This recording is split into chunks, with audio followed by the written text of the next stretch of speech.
हिंदू मुस्लिम सिख ईसाई आपस में सब भाई भाई। अरे कभी भाईचारा हुआ क्या हिंदू मुसलमानों का? भाईचारा संभव ही नहीं है। बहुत बड़ा झूठ है, बहुत बड़ा झूठ है कि हिंदू मुस्लिम सिख ईसाई आपस में सब भाई भाई। अरे भैया भाई भाई होते तो भारत देश में जितनी मस्जिदें बनी है ना, वो सारे तुम्हारे मंदिरों को तोड़ करके उनके ऊपर बनाई गई है। इस देश में कोई जमीनों की कमी थी क्या? जमीन तो बहुत थी, लेकिन सारी मस्जिदों को देखो, आपके मंदिरों को तोड़ करके बनाई। मथुरा का मंदिर देखो, अयोध्या का मंदिर देखो, सोमनाथ का मंदिर देखो, कहीं पर भी चले जाओ आप। क्यों? क्योंकि उनको एक ईर्ष्या है कि कोई भी काफिर का तीर्थ स्थल नहीं होना चाहिए। अल्लाह के सिवा दूसरा कोई इबादत के योग्य नहीं है, अल्लाह के सिवा दूसरा कोई पूजा के योग्य नहीं है। अल्लाह के सिवा किसी दूसरे की पूजा होते हुए दुनिया का कोई मुसलमान नहीं देख सकता और उसको बर्दाश्त नहीं कर सकता। इसलिए तुम्हारे मंदिर तोड़े गए, क्योंकि अल्लाह के सिवा राम की पूजा हो रही थी, कृष्ण की पूजा हो रही थी, शिव की पूजा हो रही थी। अच्छा, हम घट रहे हैं या बढ़ रहे हैं? बताओ, घट रहे हैं या बढ़ रहे हैं? रोज घट रहे हैं, हम रोज घट रहे हैं। और योगी जी ने नारा दिया, बटोगे तो कटोगे। बात बिल्कुल सही है, बटेंगे तो कटेंगे, इसमें कोई संदेह नहीं है। जब जब हम बटें तब तक हम कटें। लेकिन बंधुओं एक बात और है, योगी जी ने कहा कि बटेंगे तो कटेंगे, लेकिन हम कहते हैं घटेंगे तो भी कटेंगे। अगर हम घटते रह गए, हमारी आबादी गिरती चली गई, तो बंधुओं फिर आपको दुनिया में कोई बचाने वाला नहीं है। इस भ्रम में मत रहना कि शेर का बच्चा एक ही अच्छा। जंगल का राजा कौन होता है? शेर। ये कहानी आप लोगों ने रट्टी पड़ी है, जंगल का राजा शेर होता है, लेकिन झूठी बात है। अरे जंगल का राजा शेर होता था जब, कब? जब लोकतंत्र नहीं था, तब जंगल का राजा शेर होता था। अब तो वोट बैंक की राजनीति है, अब तो लोकतंत्र चलता है देश में। जिनकी ज्यादा संख्या होगी वो राजा बनेगा। अगर जंगल में कुत्तों की ज्यादा संख्या होगी तो राजा कौन बनेगा? अब बताओ, आपकी संख्या घट रही है बढ़ रही है? आप तो योगी मोदी के भरोसे बैठे हो कि योगी मोदी बचा लेंगे आपको। ये योगी मोदी आपको बचाने वाले नहीं है। मैं कोई योगी का और मोदी का विरोधी नहीं हूं, मैं स्पष्ट बात बोलता हूं। देखो, योगी मोदी क्यों नहीं बचाएंगे आपको भाई? इस देश में लोकतंत्र है, पावर किसमें है? वोट में पावर है। जिसकी जितनी ज्यादा वोट उसकी सरकार बनेगी।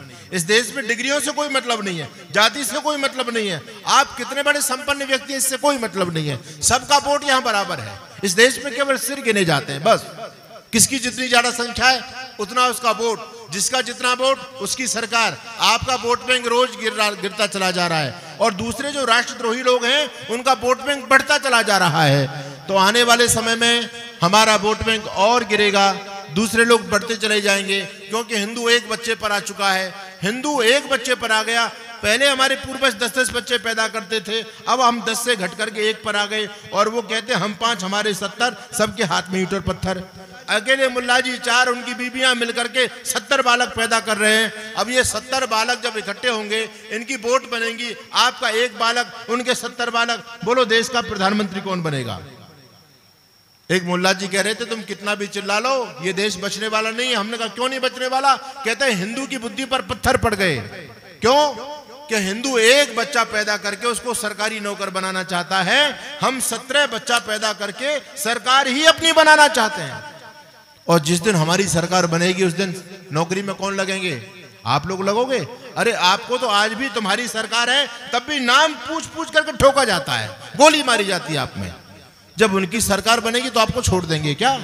अच्छा, चिंतन करने की बात यह है कि भाई इस देश में वो अपने आप को 25% कहते हैं, 25 करोड़ बता रहे हैं, लेकिन 25 करोड़ नहीं 30 करोड़ हो गए। वो 30 करोड़ होने के बाद आपको अभी रोडों पर नहीं निकलने दे रहे। आप जो भी कोई यात्रा निकालते हैं तो पथराव होता है, आगजनी की जाती है, आपकी यात्रा को बीच में रोक दिया जाता है। हो रहा है नहीं हो रहा है ऐसा? भाई 30% होने के बाद आपको रोडों पर नहीं निकलने दे रहे। जिस दिन वो 50% हो गए आपको घरों में छोड़ देंगे क्या? सोचने वाली बात है। लेकिन कोई हिंदू सोच ही नहीं रहा इस दिशा में। सब अपने ये सोच रहे हैं कि अपने भविष्य के रंगीन सपने देख रहे हैं। भाई अरे कितने सपने देखोगे जब देश नहीं बचाना? तो ये कोठी, ये बंगले, गाड़ी घोड़े सारे धरे रह जाएंगे। एक मुल्ला जी कह रहे थे कुछ दिन की समस्या है, कुछ दिन बाद, क्योंकि पीएफआई ने तो कह दिया कि 2047 तक भारत पर हमारा अधिकार हो जाएगा। आजादी का अमृत महोत्सव मना लिया हिंदू लोगों ने, लेकिन शताब्दी साल नहीं मना पाएंगे।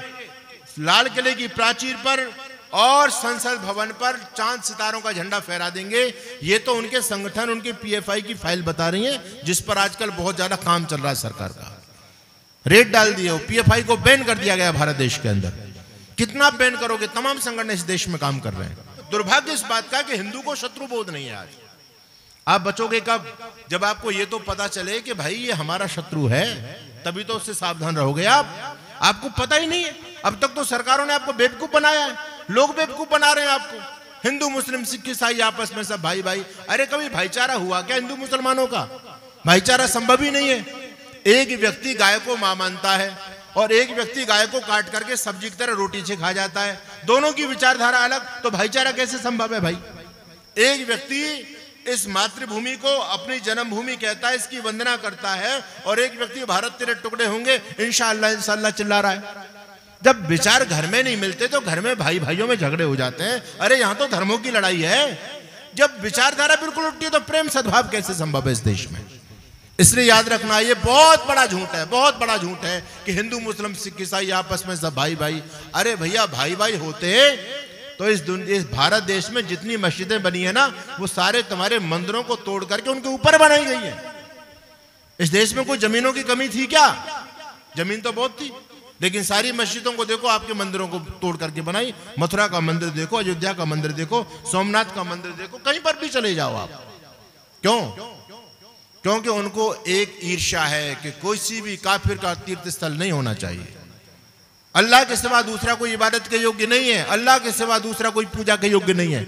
अल्लाह के सिवा किसी दूसरे की पूजा होते हुए दुनिया का कोई मुसलमान नहीं देख सकता और उसको बर्दाश्त नहीं कर सकता। इसलिए तुम्हारे मंदिर तोड़े गए, क्योंकि अल्लाह के सिवा राम की पूजा हो रही थी, कृष्ण की पूजा हो रही थी, शिव की पूजा हो रही थी, और उनकी कुरान कहती कि अल्लाह के सिवा किसी की पूजा हो ही नहीं सकती धरती पर।